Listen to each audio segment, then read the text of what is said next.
Shri Krishna, Chaitanya, Prabhu Nityananda, Shri Advaita, Gadadhar, Shivasari, Gaur Bhaktivinoda, Hare Krishna, Krishna Krishna, Hare Hare, Hare Rama, Rama Rama, Hare Hare. So, we're reading from Chaitanya Bhagavata, Vrndavana Thakur.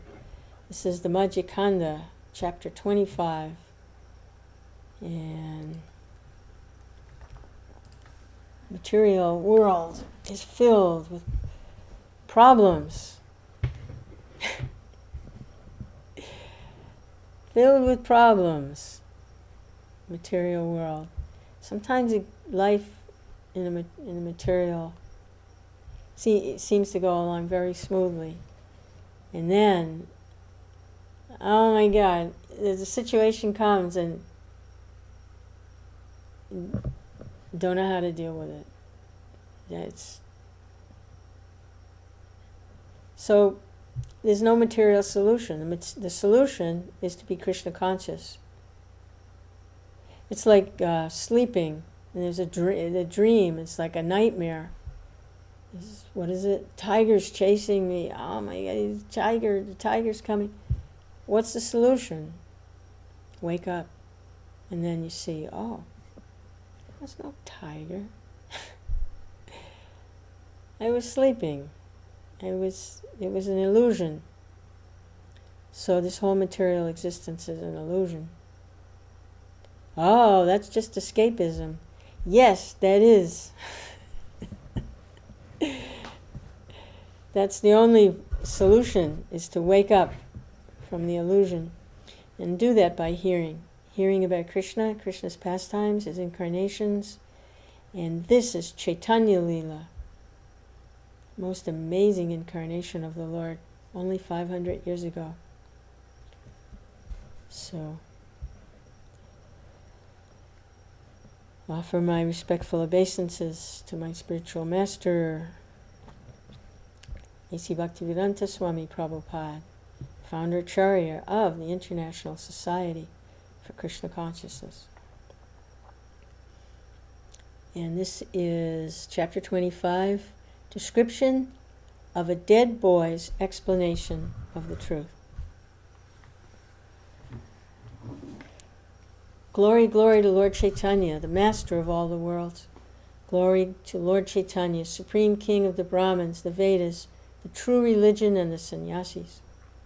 Glory to Lord Chaitanya, who is an ocean of mercy, who is the jewel that came from Sachi's womb.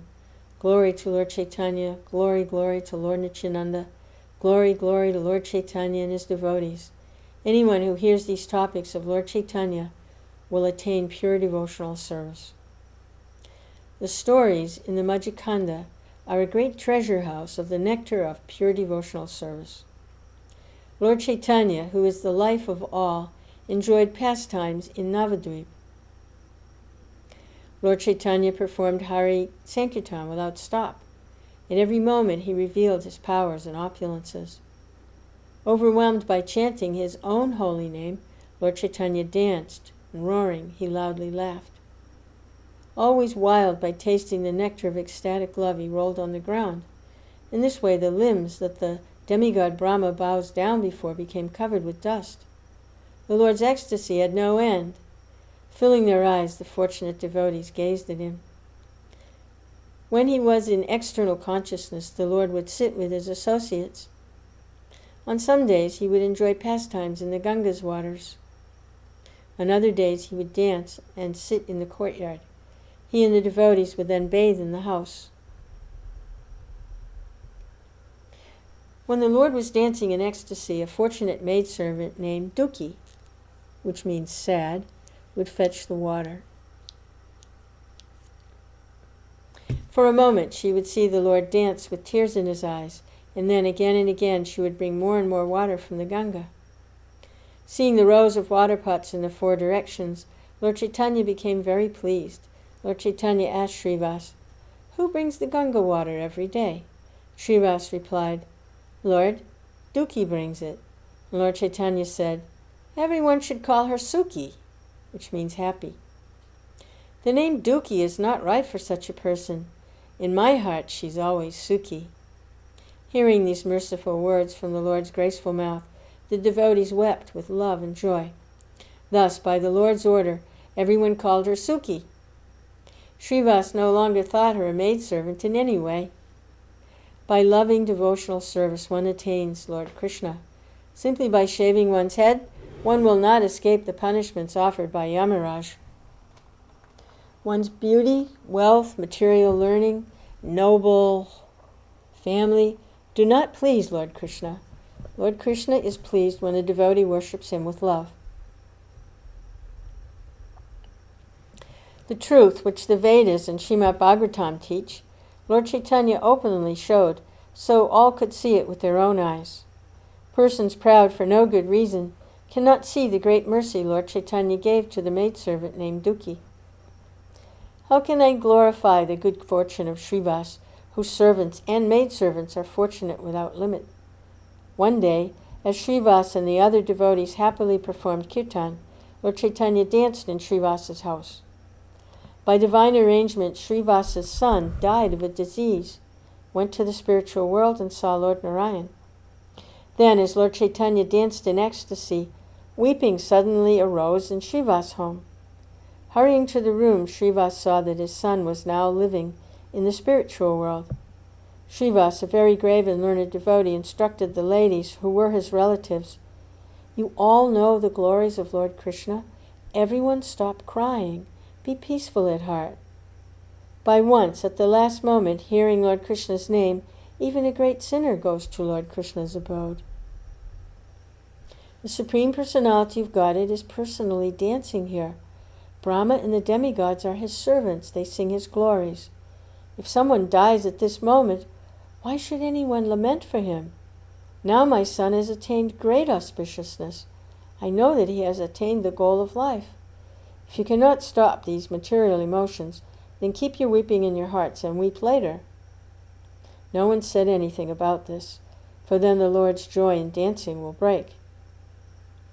If the Lord hears of this and then returns to external consciousness, today I will drown myself in the Ganga. Because of Srivas' words, everyone became peaceful. Then Srivas returned to the Lord's kirtan. Srivas joyfully sang in the kirtan. Again and again his joy increased. These are the glories of Srivas Pandit. Lord Chaitanya's personal associates possess the greatest virtues. Lord Chaitanya blissfully danced. The devotees stayed around him at every moment. One after the other, the devotees heard that Srivas' son had gone to Vaikuntha. Still, no one revealed the news. Everyone hid the sorrow in his heart. Then Lord Chaitanya, the crest jewel of they who know everything, placed a question before the hearts of all the devotees. The Lord said, "Now my heart is unhappy. What sorrow has entered Srivas Pandit's house?" Srivas Pandit said, "Lord, how can I have sorrow? Your blissful face is present in my home." Finally, all the great devotees recounted the story of Srivas' son. The Lord respectively said, "Tell me for how long?" The Lord heard that it happened 2 hours after sunset. The devotees said, "Afraid that your joy would be broken, Srivas did not reveal it to anyone. The boy went to the spiritual world 7.5 hours ago. Give the order and we will perform the last rites at once." Hearing all this, the Lord was very surprised at Srivas. The Lord chanted, "Govinda, Govinda." The Lord said, "How can I give up your company?" Speaking these words, the Lord wept. He said, "How can I leave the company of a person who, out of love for me, does not even know grief for his own son?" Speaking in this way, Lord Chaitanya wept greatly. Hearing these glorious words, everyone became thoughtful in his heart. Among themselves, the devotees discussed the meaning of the Lord's words. Everyone was bewildered. No one understood. The meaning was that in the future, Lord Chaitanya would leave household life and accept sannyas. At that time, everyone would sigh and loudly weep.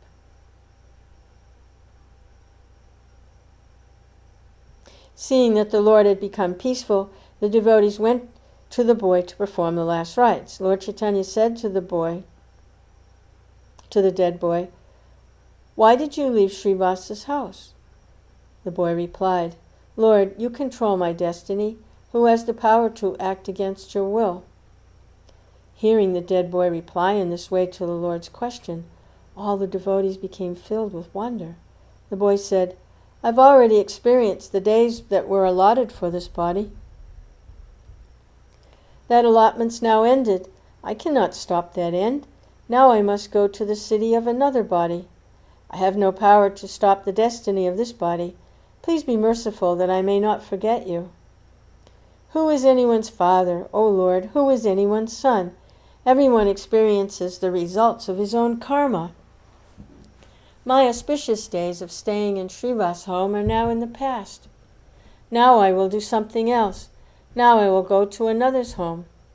I bow down and offer respects to the feet of you and your associates. Please do not take my offenses seriously.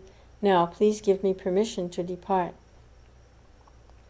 After speaking these words, the boy's body became silent. In this way, Lord Chaitanya manifested wonderful pastimes. Hearing these wonderful words from the mouth of a dead boy, all the devotees floated in an ocean of bliss. The grief Srivas's relatives felt for the boy was now gone. Everyone became wild with the bliss of ecstatic love for Lord Krishna. Overcome with love for Lord Krishna, Srivas's relatives grasped Lord Chaitanya's feet, wept, and said, Birth after birth, you are our father, mother, son, and master. We pray we may never forget your feet. Lord, if we always have devotion to your feet, why should we not take birth in any form of life? In this way their voices choked with emotion. The four brothers prayed. Around them in the four directions the devotees loudly wept. Weeping in ecstatic love for Lord Krishna arose in the four directions. Srivas's home became filled with ecstatic love for Lord Krishna. Lord Chaitanya said, Listen, Srivas Pandit, you know all about the ways of this world. How can the sufferings of this world trouble you? Anyone who even sees you will never be troubled by this world. Because Nityananda and I are your sons, you will never know any suffering. Hearing these merciful words from the Lord's graceful mouth, the devotees of the four directions made a great sound of Jai. Performing kirtan and accompanied by all the devotees, Lord Chaitanya took the dead boy to the Ganga's shore. After performing the proper rituals, everyone bathed in the Ganga, chanting Krishna, Krishna. They all returned to their homes. The Lord and the devotees returned to their homes. Srivas's family was overwhelmed. Anyone who hears this confidential story will attain a great wealth of ecstatic love for Lord Krishna. That is inevitable. I offer my respectful obeisances to the feet of Srivas, whose two sons were Lord Chaitanya and Lord Nityananda. All these wonders happened in Navadvip. The devotees believe them, but the non-devotees do not. Thus is related in the Madhya-Khanda the story of how a dead boy explained the spiritual truth. In this way, in Navadvip, Lord Chaitanya always enjoyed pastimes of Sankirtan. Lord Chaitanya had no love for household life. He could not even perform a householder's worship of Lord Vishnu's deity. How could he perform a householder's other duties?